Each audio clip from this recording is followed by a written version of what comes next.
Il ne s'agit pas d'être intelligent, mais d'être sage.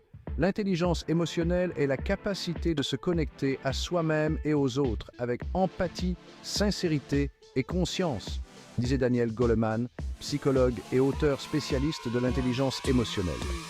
Aujourd'hui, on plonge dans le monde fascinant de l'intelligence émotionnelle. Dans les prochaines minutes, on va décortiquer 6 traits clés des personnes émotionnellement intelligentes. Votre anti-sèche pour une vie plus heureuse et épanouissante. Au programme, des histoires inspirantes, des exemples concrets et peut-être même quelques fous rires en cours de route. Alors, attachez vos ceintures, car on est sur le point de rencontrer notre héros qui se lance dans un voyage de découverte de soi.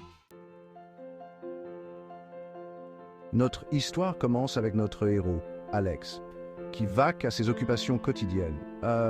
Il s'emporte facilement. Sa patience est mise à rude épreuve et il ne comprend pas vraiment pourquoi. C'est là, mes amis, que l'appel à la conscience de soi se fait entendre.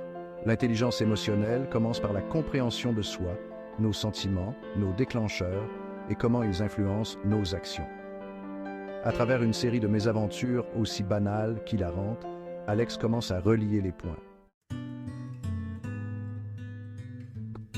Maintenant qu'Alex est conscient de ses émotions, il est temps de passer à l'étape 2, l'autorégulation. L'autorégulation, c'est comme apprendre à rallonger la mèche, se donner le temps de réfléchir avant de réagir. Imaginez la scène. Quelqu'un coupe la route à Alex. Avant, il aurait klaxonné et crié. Mais maintenant, Alex prend une grande inspiration, compte jusqu'à 5 et laisse couler. L'autorégulation ne consiste pas à réprimer ses émotions, mais à les gérer sainement.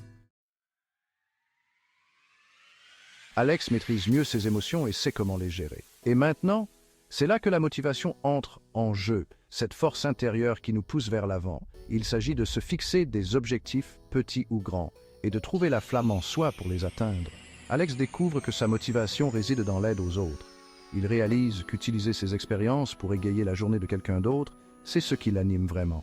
Avant de continuer, je t'invite à t'abonner si ce n'est pas déjà fait et à liker la vidéo pour encourager la chaîne à produire plus de contenu. L'intelligence émotionnelle ne se limite pas à la compréhension de soi. Il s'agit aussi de comprendre et de se connecter aux autres.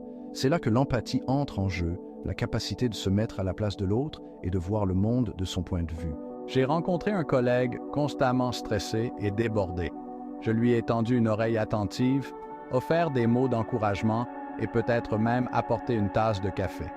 L'empathie consiste à reconnaître que chacun mène ses propres combats et que parfois un peu de gentillesse peut faire beaucoup de bien. Nous sommes des êtres sociaux par nature, et tisser des liens solides et sains est essentiel à notre bien-être. Place aux compétences sociales, les outils que nous utilisons pour naviguer dans le monde complexe des interactions humaines. Vous vous souvenez de ce collègue que j'ai aidé? Eh bien, ce simple acte de gentillesse a créé un lien authentique. Les compétences sociales reposent sur la communication, l'écoute active et le respect d'autrui. La vie est faite de hauts et de bas, de rebondissements et de détours inattendus. L'optimisme ne consiste pas à ignorer les difficultés, mais à choisir de se concentrer sur le positif, même lorsque c'est difficile. Vous vous souvenez de ce marathon pour lequel je m'entraînais? J'ai buté contre un mur, au sens propre comme au figuré. J'ai voulu abandonner, mais je me suis souvenu de ma motivation première. L'optimisme, c'est croire en soi, en sa capacité à surmonter les obstacles et au pouvoir de l'espoir.